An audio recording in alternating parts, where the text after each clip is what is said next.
Welcome to Pop Unlock. I'm Landry Ayres. And I'm Natalie Dowzicky. Mike Flanagan has spooked us before at Hill House and Bly Manor, but his most personal and horrifying story takes place roughly an hour from the mainland on Crockett Island. The small fishing town of 127 people experiences miraculous events and frightening omens after the arrival of a charismatic, yet mysterious, young priest. And here to chat with us today about Midnight Mass is Libertarianism.org's own Host of Building Tomorrow, Paul Matzko. Thank you for having me. And criminal justice reform activist and crochet extraordinaire, Zuri Davis. Hi, thank you for having me. So this series, this story, just like the sacred text that it owes a lot of its plot beats and themes to, is, I think, and I think a lot of people would assume, ostensibly a story about forgiveness. What do you think it is actually saying about that theme? Is it enough? Is it too much? Is it misunderstood? Where does it end up by the end? It's interesting, right? Like there's a number of really crucial themes that are brilliantly weaved throughout the story. So there is a theme of forgiveness, right? It opens with, spoiler alerts here. I guess this is the opening scene. So it's not really Our whole spoiler. show is about spoilers at this point. It's all spoilers. But it opens with, Riley, our ostensible protagonist, at least for a while. He's been in a drunk driving incident. He's killed a girl because of his bad decisions and his addiction. And so it opens with his need for forgiveness. He's haunted by her specter when he goes to sleep. And then arguably in the end, when he dies in episode 5, he finds that forgiveness. He sees her face in the seconds before her death. And so there is that theme, but it's interesting because it's like not necessarily quite as straightforward as this is just the story about forgiveness. There is an arc for his character, but I'm not sure like Aaron Green's arc is about forgiveness. It's about self-sacrifice. She is kind of a Christ type in the story that she cradles the vampire. But we're really just throwing all the spoilers out right here at the beginning. She cradles the vampire like a lover to distract it as she slices its wings in order to save, well, the world potentially. I mean, the mainland from the vampire flying. And she doesn't try to flee. Riley wants her to flee, to take the canoe and go, and she stays explicitly like this is probably going to kill us, but we're going to try to save the island and save the world. So there is a forgiveness through line in some of the arcs, but I wouldn't say the whole thing is necessarily about forgiveness. Pretty much echoing what Paul said, I think probably the larger story is how we rectify the bad things that happen in life with our faith. So one thing I really appreciated was when Sheriff Hassan, who's the Muslim sheriff on an island full of Catholics, he's telling his son, like, miracles don't work that way. It's not like God preferring some people over like your mother, who was a very devout Muslim and like prayed until the day she died and still unfortunately passed away from cancer, I think. But it's very much, so that's like them trying to rectify like the bad things that happen. So I forget the character, but he's the guy who lives in the trailer. All I know is he had a beautiful cane corso, Joe. Yes. I cared so much about the dog. I know. I was so ready to fight. They always kill the dog first, guys. In every movie, so every TV show. And it was really disrespectful to you. I was like, I'm turning this off. But just like Joe's, the accident that led to, golly, all these character names are escaping me. The accident that led to her paralyzation, and just pretty much like everyone's dealing with like serious. Like they're dealing with life, and it's really hard sometimes when you are religious, because it is like, okay, God, where are you? Aren't you going to swoop in? Aren't you going to like make this all better? But as we kind of learn, and as I personally believe, God doesn't work that way, and just rectifying like the bad things that happen and like how your faith kind of comforts you or like provides answers in those moments. Well, and to your point, I mean, Erin Green loses her baby and she's dealing with the trauma of that in what I think is the pivotal scene in the show, the couch conversation between her and Riley. That's her trying to process, like, what does this mean? Is there or when Riley sits down with Father Paul for an AA meeting and is like, Father Paul says, what do you want me to say? Is it that like everything works for your good ultimately? Like that's kind of hollow sounding. So it kind of the show wants to dispel the easy, simple answers to why life sucks, right? Like everyone's going through something really terrible in their life, like traumatic, terrifying, horrible, and they're all in their own way trying to grapple with that. And so I mean, I think that's definitely like that to me that's a through line that runs through kind of almost every story. And some of them aren't capable of grappling with it. Bev isn't ultimately. She can't handle that. Yeah. Right. Oh my gosh. We'll talk about Bev. I mean, but it just makes me curious. Like, and I don't want to say like it's just about forgiveness, like because I that is reductive. Yeah, but it is in there. You're right. But You're there is right. It's in there, but I think part of it is less about, I mean, it's about forgiving the self, and it doesn't really grapple as much with institutions, which I think is, I mean, partially just because it doesn't seem Flanagan is really interested in that, and that's fine. I think we get a lot of that type of criticism, specifically of the Catholic Church, from other types of media. So I was shocked that there wasn't a little bit of it at least. And so I was a little bit sort of wondering if that was going to come in, but there's a turn at the very, very end when we get Erin Green's monologue as she so is many dying, monologues. having just been. We'll talk about how many monologues there are. Oh my God. Oh man, I haven't heard that many Bible verses in a row in many years. You don't watch Pure Flix movies, obviously. I'm very obsessed. Just a quick asterisk. I grew up evangelical at Church of Christ. Wasn't anything for a couple of years, then converted to Catholicism. And Whoa. I have such an obsession with like evangelical movies. You have no idea. They're so bad and corny. It's like sci-fi movies. When I tell you, Zuri, that Paul on this very call has been pitching Pure Flix films to us for this show for so long, a year at least. You have just made his day, and we need to do the God's Not Dead I keep one. telling them to. They need to. The second one, oh my God! Well, that's now like we my have the favorite. guests for it, so we'll make it happen. Well, and it's, I mean, yeah. I'll see you in a couple. There has been that, like the pure flixification, I don't know how, of Netflix. So, like, one of the interesting things about the success of the show is that, like, it doesn't get made in the pre-streaming era. Right, because it doesn't work as a film. He tried to make it a film, and then he did. was like 150 pages in by episode 2, and he's like, "This doesn't work." But there's no way someone spends this kind of money on a religious miniseries horror vampire film. But now there's such a demand for content, and you can find a global audience that used to be niche, but now it's big enough that, anything flies. I mean, South Korean child horror dystopian future Squid Game to troll hunters in Norway. You can find an audience somewhere. And so this gets made. But what's interesting is Netflix is putting lots of bets down on like underserved religious audiences. There's that there's that camp movie that came out earlier this year. That's not very good, but it's like they sing. It's got Stephen Curtis Chapman in it. I'm diving in.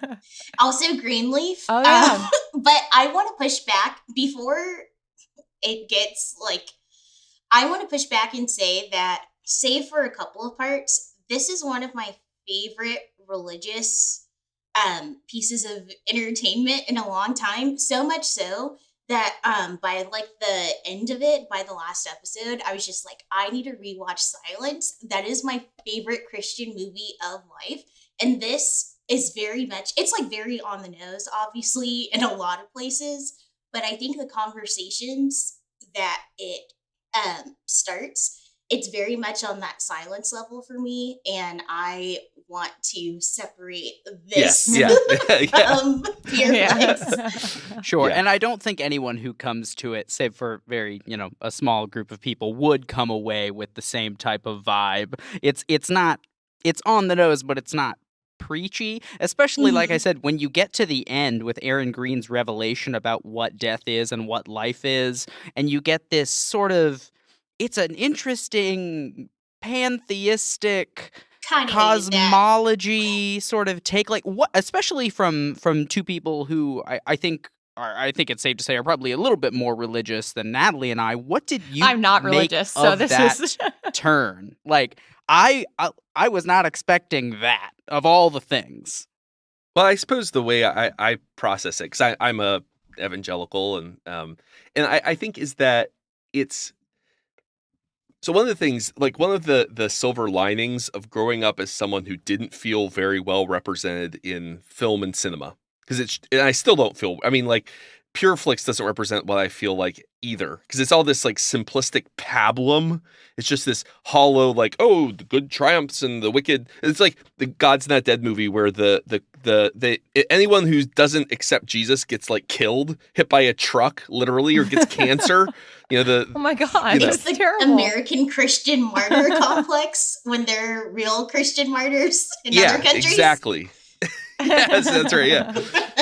And so like there's like that doesn't feel representative either, but like you grow up watching movies in which faith in a kind of, I mean, especially Christian faith, but not just Christian faith. I mean, it's true for, for I think Jews and Muslims too, is represented as this thin artifice, this window dressing. And it's just like, oh, we need a bad guy. How do we make him just immediately read as bad? Well, make him like a religious zealot, and it's never more than skin deep, and they don't feel real. I mean, they make religious people bad. They do in Midnight Mass. Bev Keane is a horrible person. She's our main antagonist. She's worse than the vampire in some ways, right? Even Father Paul is, he's this complicated, has a redemptive turn kind of at the end or whatever, sympathetic turn, but he's this complicated, they all feel very real and deep and robust and human. So like, but here's the silver lining of not feeling represented in film and TV is that you get really good at reading between the lines and at extracting value from things, even though you don't see yourself in them. And not everyone gets that experience. There was one film critic who wrote for Vox where she's like, I don't feel represented in this movie. It's like, not every movie you have to feel represented in order for you to extract meaning and something of interest and value from it. So like, it doesn't bother me at all that like no one in this show is I don't know, an evangelical Protestant like I grew up with. But that's fine. Like there's people there, and the people there are people of faith from across traditions. There are arguably our most like traditionally religious person, the sheriff. He's Muslim, and like he's this deeply sympathetic character, and that resonated with me. Like you have authentic people of faith represented, and that's plenty. So it didn't bother me at all. I don't know about you, Zuri. Yeah, so I will say nothing bothered me in the show up until the last monologue because the reason why it bothered me was because it came from Erin. And one, it was extremely out of character for the way that she reacted to losing the baby because of the vampire's blood. And like the way she spoke with Riley, it was just so like, it was such like a hard left turn of like, okay, like if Riley said that when he died, it would have made sense. But for her to say it, I was just like, okay, come on. But one thing, I think maybe the reason why maybe it doesn't like bother me, it just like kind of saddens me a little bit. Because I know that Mike Flanagan, he has a very complicated relationship with Catholicism. And I guarantee for the reasons I stopped being Church of Christ. Had I grown up Catholic, I probably would have been in Mike Flanagan's shoes. And you can kind of see like where he misses like church tradition, like him giving such reverence to the mass in every single episode, and him being true to the mass up until the Easter Vigil. and like purposefully going out of his way to show that it's disorder. Right. By like changing up the vigil and like what's supposed to happen. Like you can tell that he really misses that part of himself. But I went through one of the things that he wrote about the show. And just like to give some background, he was like an altar server, like went to mass all the time. And then in college started asking questions, started to realize he really didn't know as much about his faith as he thought. Like it wasn't his faith. It was just something that he grew up with, which is understandable. And like everyone should go through that. Like that should be encouraged. But the problem is, I think that Mike thinks that some of his beliefs are really antithetical to Catholicism. Yeah. And save for that last monologue, which is kind of antithetical, some of the other things he believes are not like the church also like teaches those. So I think maybe the last monologue kind of made me sad in that I feel like Mike thinks that he's very divorced from the church and that the church like won't accept him for who he is, which is understandable because a lot of Catholics are like awful people. You just have to be on Catholic Twitter for like 2 seconds to realize how annoying so many of us are. But like the tradition of like the saints and church teaching, I feel like they really back up more of what Mike believes. One of the things I wanted to point out was when he does talk about, or when Sheriff Hassan talks about miracles and he's like, God's not like a magician, pretty much. In the article that Mike wrote about Midnight Mass, he was talking about his personal beliefs about miracles. And he said he doesn't believe in the way miracles are described in the Bible. They're not these big transformative things. They're like everyday things. So he talks about the miracles of parenthood, miracles of creation, of growth, of forgiveness. And it's just like, Mike, there is a whole saint, Saint Therese of Lisieux, the little flower, who believes the same thing. So I included like one of her quotes in the show notes, but she has one quote that's like, everything is grace. And it's just like her whole, the whole reason why she became a saint was because she very much found the good in doing small things, not like these big transformative, like she wasn't a Saint Joan of Arc character, right, where she was like fighting in the military for like Jesus and all that. Like she was doing small little things to show love and to be love.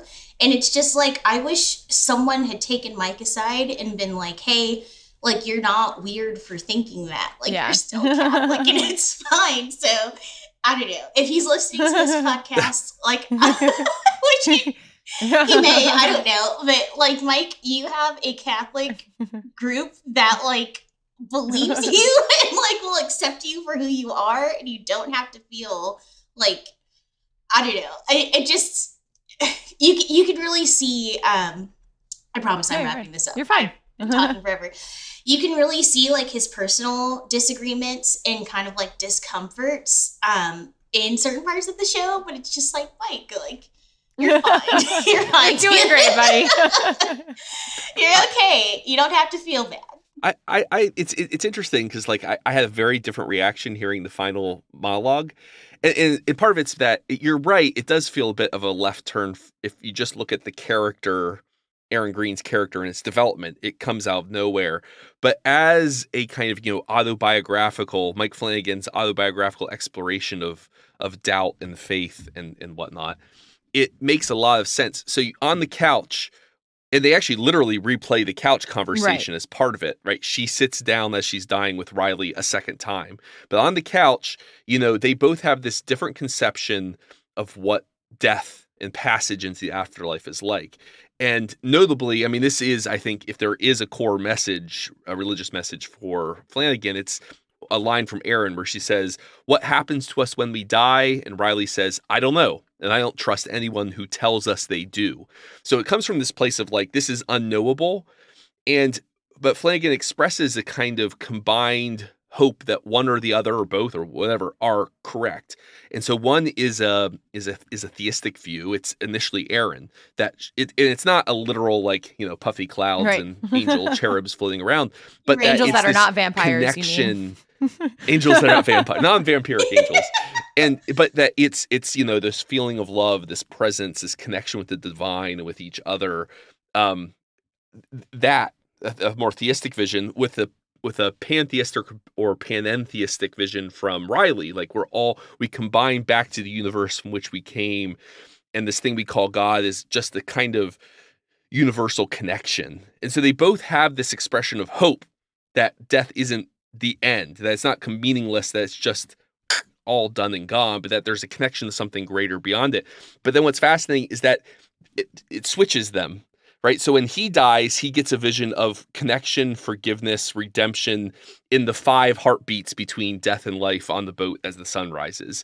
So he gets her hoped for ending, and she gets his. Right. And she almost, completely directly restates some of the bits from what he said on the couch before. And I think that's cool because it's him saying he's not taking a side. He's not saying I'm a theist, I'm a pantheist. And the pantheist thing is very much like Carl Sagan, Our Blue Planet. It's not like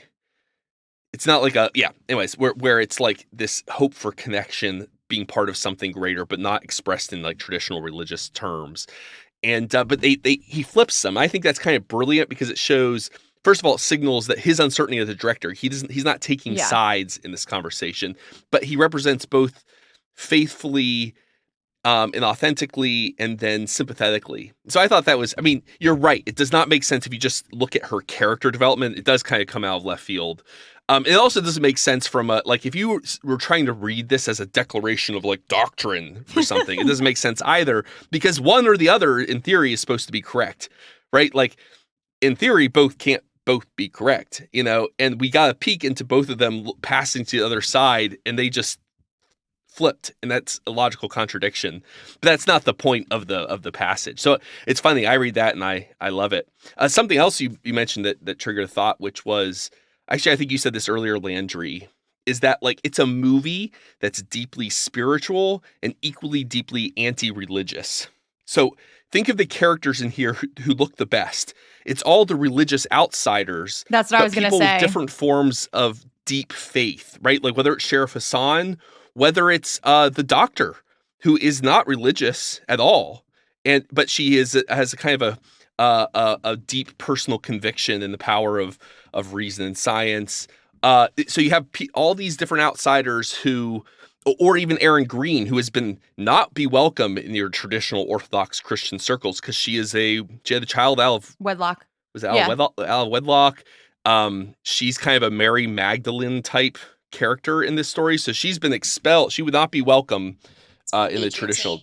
Yeah. Oh, is it? Okay, yeah. So she would not be welcome into traditional religious circles, but she's still a woman of deep personal, powerful faith that propels her forward. So those are our sympathetic, the people outside of religious establishment, but people with personal religious spiritual faith. Whereas, organized church here, man, the Catholic Church as an institution does not come across so great in Midnight Mass. Also, on the point of the religious outsiders, so I appreciated that as, I guess, like a revert, because I do very much value, like personally, I really care about what people who have left the church and what people who are outside of the church have to say about us, because at the end of the day, it doesn't matter what we think about ourselves. It matters like how society sees us, and it's important to get their feedback to say, hey, there's like some serious pitfalls here. You need to work on this. So I really appreciated the outsiders. I appreciated that little group, but also I did appreciate how they also weren't the only group that had a good ending. It was really nice to see their endings, but it was also nice to see how the parishioners save for Bev. Like, you could really tell how for Bev, her faith was just a weapon that she used to keep everyone around her in line. And she was just like kind of like a holy roller, like holier than thou type of person. So her faith is not actually authentic. It's just a weapon for her. But you see how the parishioners, like, they accepted their fate at the end, and they sang a song that was comforting, or they sang a hymn that was comforting. And it was also nice to see how just like that difference in, they weren't, like, their authenticity was on display, and I appreciated that they were able to find comfort in that. Can I do a riff on the Isn't song? it Titanic? Isn't it the Titanic song? You have been holding in this thing about Nearer My God to Thee. He's been talking about this since he watched the show. So I have purposefully not asked about it. I say, let's wind him up and let him go. Ooh. I even sang it in the first bit of it in a team meeting the other day. So, you know, it's true. I've had it on repeat on my speaker, you know, just playing Nearer My God to Thee. So, you can tell, and Flanagan has said that he grew up singing hymns and he appreciated that. That's one of the things he kind of missed when he left the church.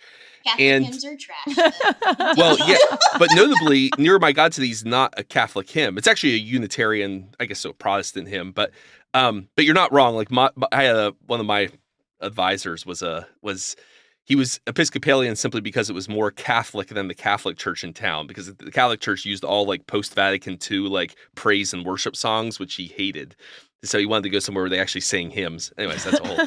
But so Nearer My God to Thee is this. So it is fitting on every freaking level. Just the perfect song. So it's a real song. I mean, I sang it growing up in church. You might have as well. It's around the Church of Christ if they sing Nearer My God to Thee. But it was a great. It's very hymn heavy, and we definitely hit that one.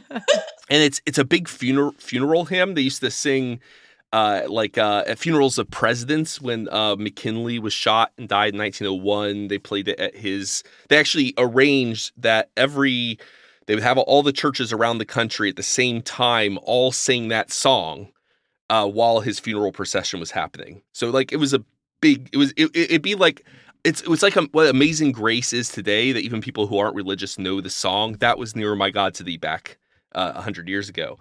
The reason why most people know about it is because of the Titanic. Yes. The band played this on. This is my as the Titanic moment. Sinks, much. Yeah, they play it. And it's this really moving moment because in the face of death, you know all these people are going to die. They're playing the song Nearer My God to Thee to comfort and calm. Jack could fit on the door. Solace. Jack could fit on the door. Jack could fit on the door. But the door wouldn't be buoyant enough, so they both would be underwater. They should have put the life jacket underneath the door. I watched the yeah, that's right. That's right. And then they both could have survived. It's a thing. I didn't know there was a Mythbusters episode. Wow. I'm going to go back and watch that. Yeah. Writing it down. We're pivoting the episode to Mythbusters. To Titanic Mythbusters. That's what's coming. So on that level, I mean, it's a reference. I mean, they literally play it while he's getting scorched in the sun, and so it's a boat. There's a boat tie, a very literal boat tie to the Titanic. But the story, the message of it, if you actually go and read the lyrics, so like here's the second verse. Though like the wanderer, the sun gone down, darkness be over me, my rest a stone. Yet in my dreams I'd be nearer my God to thee. So we have all the kind of core themes of the show, like darkness and light, sundown, vampires, right? The sun's gone down, darkness is over me, my rest a stone. So in my dreams I'd be nearer my God to thee. Dreaming. This show is all about dreams. It's just dreams all the way down in this show. So we have Riley. This song's playing as in his final kind of confession. We have a lost man who's wandering through life, yet in his dreams haunted by the girl he killed in the car crash, and then finds redemption in the 5 heartbeats before his consciousness fades as he draws nearer to God in this story. So it's fitting on a thematic level and the reference level. It's fitting on a message level. But what's also interesting is I don't think Flanagan or the Newton brothers responsible for the soundtrack were thinking about this, but the author of Nearer My God to Thee Sarah Flower Adams was a Unitarian, a feminist, a pacifist, and a proto-libertarian. She wrote pamphlets for the Anti-Corn Law League. And it's not an accident because, like, all those things, feminist, Unitarian, pacifist, proto-libertarian, corn law, that they were all tied together. They were all criticisms of corrupt institutional power, patriarchy, established church, which meant the Anglican Church back then. It meant, the warmongering of the British Empire, the economic powers that choked off the economy and starved people for profit. All those things were tied together. So, in fact, the Anglican Church, the Unitarians, part of the anti-corn law tie was them saying that the Anglican Church had gotten fat and happy and was corrupt, and they wanted to keep bread prices high because the church owned so many lands that were, farmed, like tenant lands in the UK, that high bread prices were good for the church's coffers. So, in other words, her critique, Sarah Flower Adams, the critique in Near My God to Thee, it was a critique of the established church in the 19th century being used in a movie that in many ways is a critique of, to use, I think this is Riley's phrase, churches spreading like ticks in one of his talks today. It's the same critique. And so it's anti-establishmentarian. Think about Near My God to Thee. It's this personal relationship, unmediated by institutional church or even by clergy, between an individual believer and their God, whoever that may be. And so the song it's just on every freaking level. It's the best use of hymnody in a TV show I think I've ever seen, bar none. So there you go. Only use of. Well, every now and again they'll do that. It's always a pet peeve of mine. They'll take like a hymn and slow it down and then play it over a creepy horror movie trailer, like. And it's a bunch of kids. Vision. It's like a creepy serial killer looking at. Yeah. I will say, I will hand it to the people that did the score for this. There's Power in the Blood would have been 2 on the nose, but I was waiting for it. I was waiting for it. I was like, it's gonna come. You just watch, and then it never did. And I was like, okay, yeah, I'll give it to him. For come thou fount of every blessing. I mean, there was the use of another song they bring back a couple times. Were you there when they crucified my Lord? Plays during Aaron Green's death, which again is fitting because it's this self-sacrificing moment where she gives her life and her blood, kind of very literally, in order to save humanity from vampire spread. So, like, again, I'm not sure, you don't have to know the songs to appreciate the story, but if you know and you grew up singing those songs, it's like, oh, that's perfect. It's like, it gives an extra layer. So I have a very important vampire-related question. Do you guys think this, like, the vampire works in this film as the monster? Like, I'll expose myself here. I grew up on, the vampire dramas late late 2000s. Just say Twilight. Just say it, Natalie. I did not say Twilight. I was a Vampire Diaries gal. Anyway, the vampire, first of all, you couldn't think that was an angel, right? Like, no one in their right mind was like, oh yeah, this is an angel, right? I mean, yes, do we know what angels look like? Okay, but like the angel in my dreams does not look like that, okay? Also, angels are scary as and every single time they're like, there are gonna be angels in heaven. I'm just like, do they have to be there? Because especially because they're even scarier than what would, like, they're depicted in sacred text. They're way scarier than what was in this show. They're like Lovecraftian. They look like spiders with wings, and I'm not. Yeah, like the whole point is that, like, they, like we said, they were, they're filled with fear when you notice them because they're somewhat incomprehensible to us. So there is a weird. So was it true to the text? Well, then? on the poster for the movie, it says the only lettering, or besides Midnight Mass, is "Be not afraid," which is what the angels literally have to say to the shepherds. That's a verse. That when they appear to the shepherds to announce the birth of Christ, they have to say, "Be not afraid," because these guys are all effing afraid. They're all like, what the, they're freaking out, and like they have to be like, "No, hey guys, be not afraid. It's okay. We come bearing glad tidings of great joy, because they're not sure. They could be about to be smote. They're expecting smiting, and they I mean, to your point, Landry, it's like the descriptions of angelic beings in Revelation. Man, these are some weird like combinations of beasts and humans and like thousands of eyes, and they're freaky. They're not like cherubs. So a lot of this is touched by an angel disease. I blame Roma Downey for like, angels are just like people with Irish accents who come along and like, I'm all cozy and cuddly, and that's I will say, I do think the archangels look normal. So there are different types of angels. Oof. Wow. Okay. There are different types of angels. I think the archangels look normal. But I don't want to mess this up. I'm a convert. So if this is wrong, you can blame my poor catechesis, whatever. Apparently there are only like a handful of archangels though. So the cool looking angels, there's only like a handful, and the rest is like creepy angels. Okay. So, yeah. Well, to your point, Natalie, I think it's interesting what's going on. First of all, we can note Father Paul, when he encounters the angel, is in severe late stage dementia or Alzheimer's. I made that assumption. So like it's easy. And then he wants to believe it. He's motivated. And there's a commentary in here about people believe what they want to believe, and they use religious texts to parse out the little bits that let them believe what they want to believe. And that's how faith is corrupted, I think, is one of the themes of the show. So he does that very actively. But in terms of, I mean, the cool thing about the angel is that it is, so Christians, just historically, Catholic, Protestant, whatever, they love to think about typology, looking for Christ types and antichrist types throughout Christian history. And so we have here a Pauline story, and it's very explicit. This is right on the surface.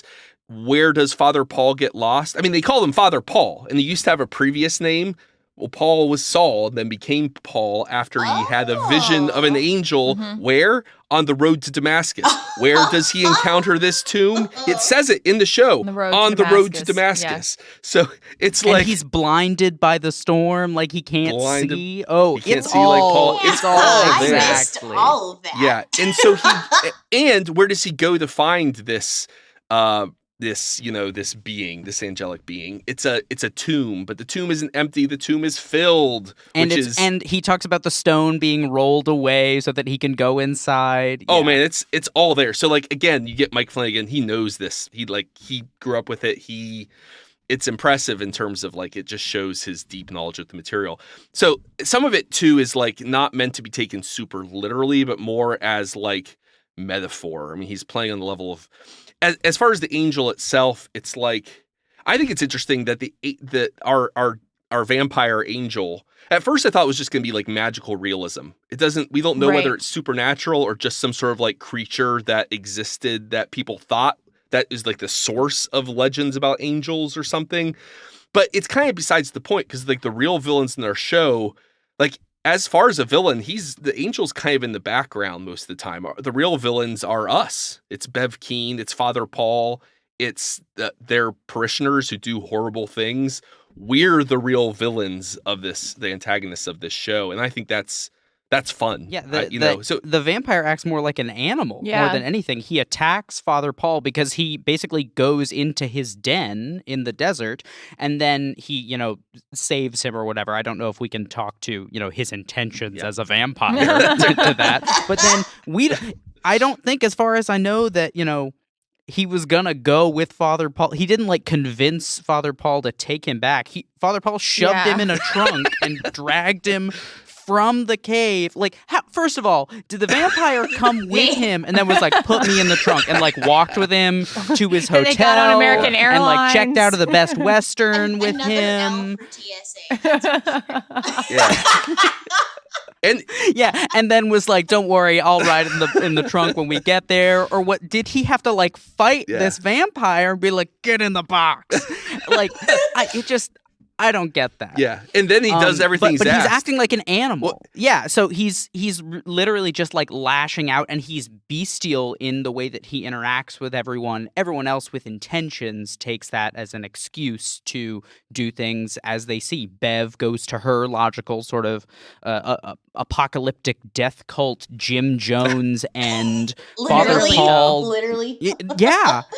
And Father Paul, you can see he was like sort of he wanted to bring this gift to people, but he wasn't quite sure how. But Bev's wheels are, they're always spinning and stuff like that. So, like Paul was saying, people are taking their intentions and sort of using this as an excuse to justify their means. So I want to say very much one thing I appreciated about like when you watch it, you're just like, okay, clearly that's like a vampire. Right. Like everyone should be Yeah. able to see. But one thing I appreciated was that was a very it was a very like obvious version of some of the smaller ways they were doing that. And one thing this show reminded me of was how people quote First Corinthians 10:13. So I'm just gonna try to like summarize it real quick. Not gonna like put y'all through Sunday school, but basically, it's a verse about temptation, and it's basically saying like God will always provide a way out of temptation. No temptation is like new and won't overtake you. But for a lot of times, one like conversation I've been having with like a lot of people recently was how a lot of Christians think that verse is about suffering. So anytime someone's going like the loss of like a child, a spouse, like serious mental health issue, like just something that's really, really big and hard to comprehend, a lot of at least here in America, a lot of Christians are just like, oh, well, God will never put you through anything that you can't like that you can't handle, and he'll always provide a way, and it's like there's always going to be meaning for things. But it's like, well, kind of not really. Like sometimes things just happen and they just are as they are, and our relationship with God is not so that like he's probably not going to swoop in and be like, oh, like here's a miracle, like you'll just get out of it. Like some people suffer for life, and that's just a reality. And our relationship with God is not for him to like prevent us from suffering. It's not like a lack of like, oh, you didn't pray enough, you didn't have enough faith, that's why you're going through this bad thing now. It just is.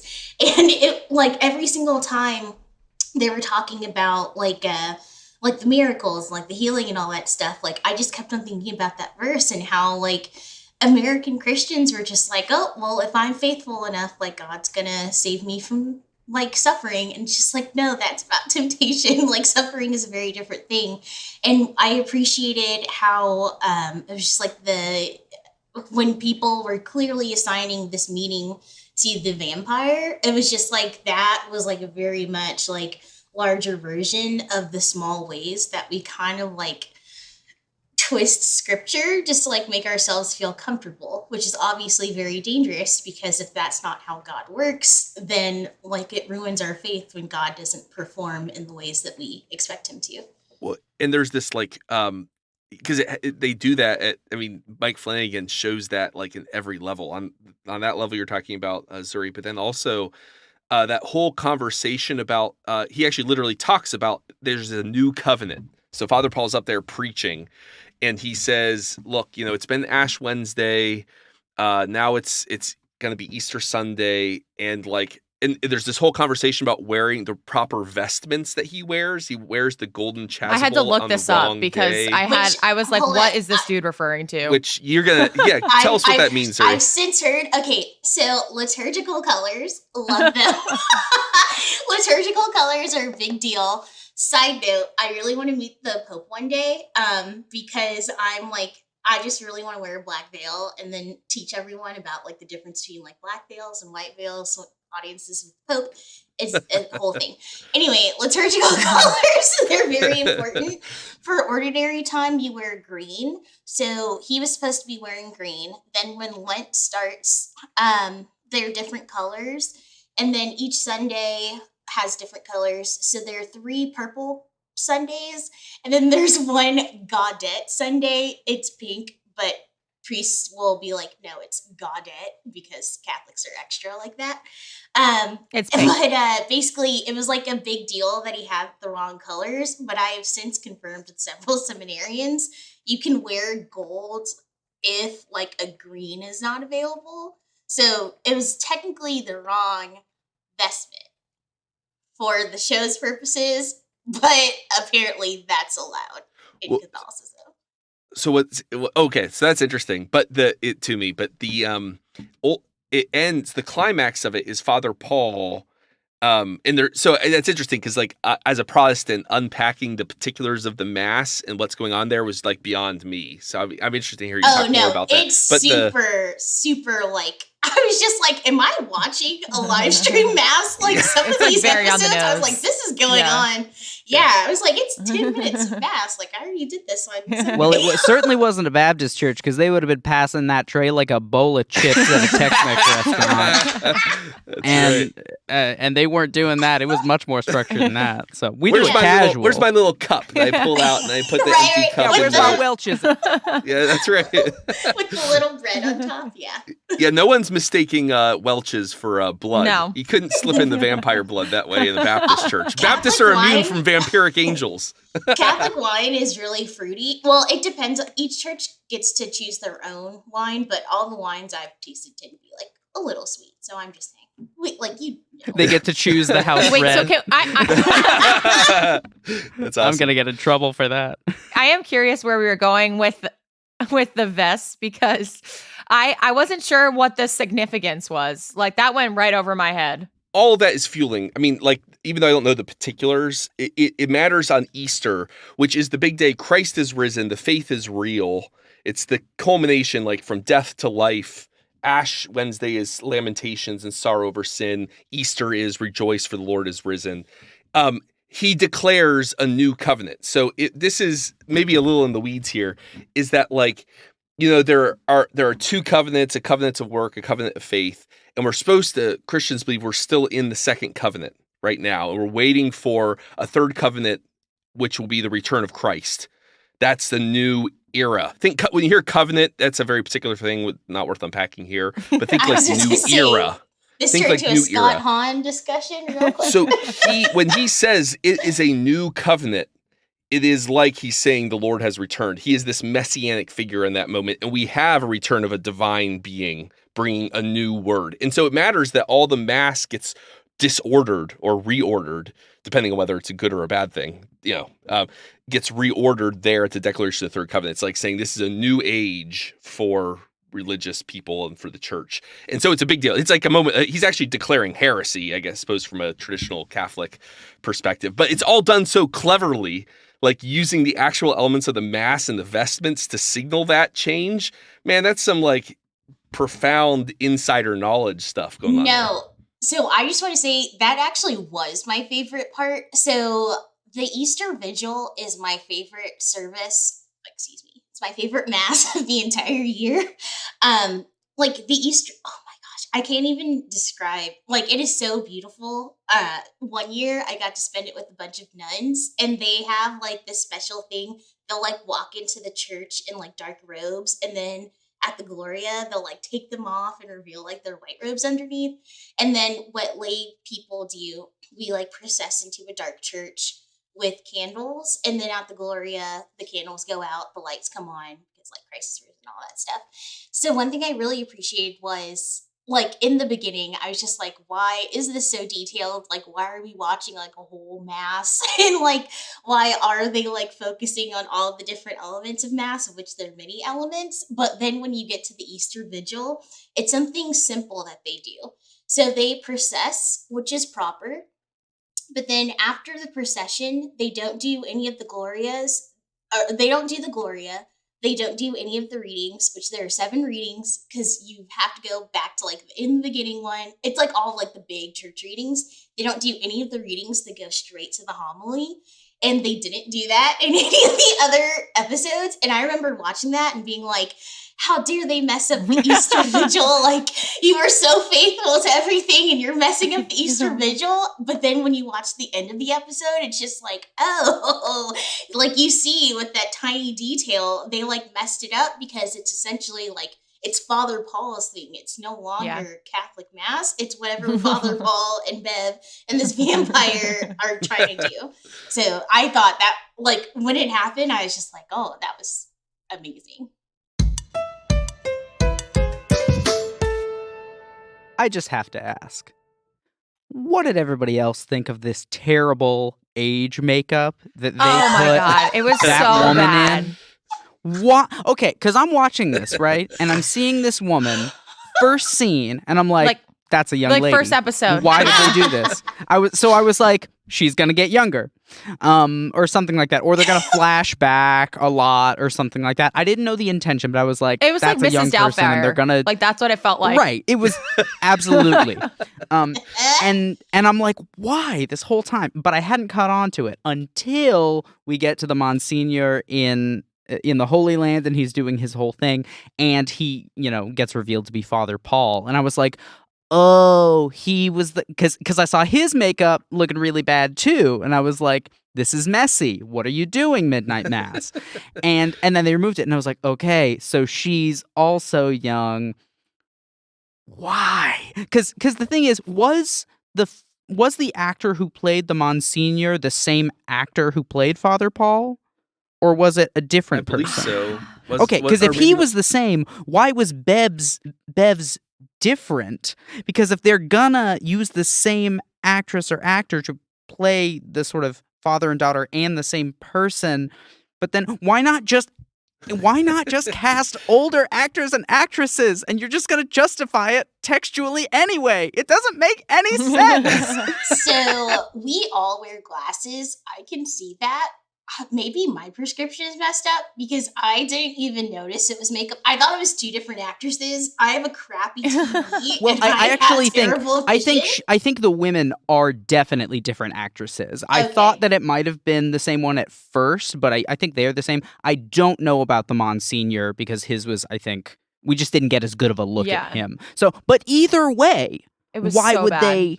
If it was the same one, I get it, but they obviously it wasn't. And then if it was different actors and actresses, why would you even do that? Just cast someone Just older. get an old person. I don't get it. It was really bad. I'm sorry. I'm going to rant about this. It wasn't even a question. Wait. I just wanted validation. I have a I just question, wanted though. people to be like, yeah, you're right. And this is You're right, this Landry. is a good question to end on. You're right, Landry. Always right. That's not true. Don't ever give me that. No, I know. So I'm still trying to figure this out. What did we think of the ending? I think like the ending kind of like ruined a little bit of the show for me because I thought it was too like happy, if that makes sense. Everyone dying is happy. No, but like except for two kids. no, but it was like, oh, like I mean, from my perspective, the assumption is that the vampire is dead, right? And he's not gonna like fly to the mainland and, go infect other people. Because the girl loses feeling right, in her because legs. the girl loses feeling in her legs. Yeah. But like I felt like there was a lot more you could have done with that ending than just like having them drift off in a boat to like the sunrise. Yeah, also, like, I like Lisa is a really interesting character, and I like that when they go to Joe's trailer, she gets the gun and is like, come on, and Warren is the one that she's, like, dragging along with her. It's like this very subtle subversion of, like, they could have very easily had him be, like, the masculine kind of, like, I'm gonna save everybody trope, but she's like, no, I'm the one that is gonna do this. And he's like, is everybody gonna be okay? And she's like, let's just go. But why Warren? Like, you get barely anything from him as a character. He's one of the characters we start with, and then he's kind of forgotten until the very end. Pretty much. So that was the thing I had an issue with. Not to sound like an English teacher about this, but maybe it's like an Adam and Eve type of thing where it's like they can start over, like do things, like take the lessons that they learned there and start differently. I think that's a totally interesting and valid interpretation for sure. Well, there's that. I mean, so it's interesting. I mean, Lisa in general. I mean, we again talking about the Christian typology. Like, what happens when a new Messiah comes? He does miracles, and then the Revelation talks about your old men and young people will prophesy. And so we have that kind of literally here. We have the Monsignor, and then we have the young people who are the first to believe. Monsignor is the first to believe. And then, but who also early believes? Lisa. She's declaring, prophesizing. So you take that Christological anticipation and turn it into an anti-Christological interpretation. Same thing is there. So there's an element which, so the signs and wonders are going on. She can walk. It's the first big miracle. Of course, the actual Jesus was if you believe it, was doing miracles like causing the lame to walk again and the blind to see. So it's all part of that typology thing going on. But then what's fascinating is one big takeaway Mike Flanagan wants to leave you with. He wants you to be skeptical of organized religion, but at least like filled with uncertainty about the value of faith itself. But the other thing is that he wants you to be suspicious of signs and wonders. Be wary of vampires coming, bringing miracles. And so and he actually literally has someone say something about that. My faith isn't about like, I don't believe in miracles and that kind of BS. It's something else. Yeah. And so at the end, what's fascinating is that she says, I can't walk, or I can't feel my legs, or that final line, and kind of smiles. So it's an inversion of what you'd expect, which is like, oh, wasn't the miracle the good thing? No, the removal of this false miracle, that's the good thing. And so there's a commentary there, I think, about our expectations, our desire for signs and wonders, and which lead us astray because it leads us to, not question the source, the vampire in this case, or not question the cost, or not question, what it's going to do to my community or to my family or whatever. And so Flanagan wants us to be kind of a little bit, and so he ends on that note, which is kind of cool. But I think I like this Adam and Eve idea that they're I didn't going think to about that repopulate either. the land. Interesting. It's also possible that like the actual kid is Mike Flanagan, because again, like Mike Flanagan grew up as like an altar boy and like all these things are happening around him and he's just an observer, and like he didn't get like he wasn't critical about his faith until he was much older. So it is very possible that like he sees himself as like, I'm just on the side like watching these things happen, and then I'll take whatever lessons I need to later. I also thought it was worth noting that like they're both like young, right? They're both like children. I thought it would have been kind of odd if like it was like a parent-child duo, like if the sheriff and his son made it, or like I feel like that would have been a little bit odder. Also that they were both like heavily involved in the church. Like had someone like we were talking about from like the others made it, it would have been, I think their story arcs wouldn't have made as much sense. And one shout that I think that I agree with that. It would be a little bit weird if it wasn't the kids. But the final note. So you notice they sing, nearer, my God, to thee, and they end on a nearer, and then it just hangs. They don't say to thee, which again fits with the theme of like Mike Flanagan's he's not saying theism's correct. He's not saying pantheism's correct. He leaves that ambiguous, just like the message of the movie, for you to make of it what you will. Nearer to something, and we don't know what. So that's how he has them end, which is, again, every freaking detail. I just want to asterisk really quick and say that one thing I think I appreciate a lot of things about my faith, and I'm happy to be Catholic now. But one thing I appreciated was when I was growing up in the Church of Christ tradition, it's very much like if you die as anything other than Church of Christ, you're going to hell, period. There's no like, we don't know, maybe God will take mercy on their soul. They're just like, no, if you're not Church of Christ, like that's it, you're not saved. And one thing I appreciate about Catholicism is that it is very much understood that there are different paths to heaven. Catholics believe that's the best path, but perhaps it's not the only one. There are different types of baptism. So, for example, there's like a baptism by like blood, which is like martyrs who aren't baptized but died for like a cause for Jesus. There's like there's so many different things of like, this is what we believe and this is our faith about the afterlife, but we also believe that like we don't know, and like it's very possible that God calls people in different ways, and maybe that way is not Catholicism. My RCIA teacher actually told that to me one time. He was just like, hey, if you go through RCIA and you think God is calling you to serve him as a Lutheran, that's fine. This is just to teach you what Catholics believe. And there's one little part, I promise last thing I'm going to say, there's one little part of the Chronicles of Narnia and that I really our last pivot from C.S. Chronicles of Narnia. Oh yeah. yeah. Chronicles of Narnia.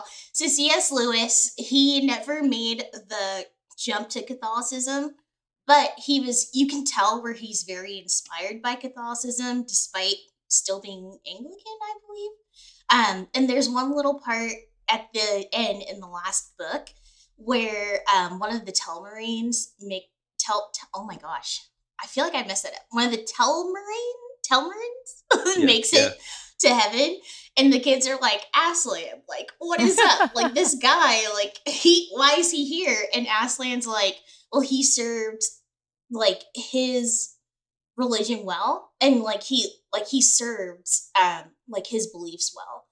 So like he made it. And it's just like, I love, like, that's so Catholic and I love it so much. And kind of, I think I just really enjoyed like Sheriff Hassan just so much.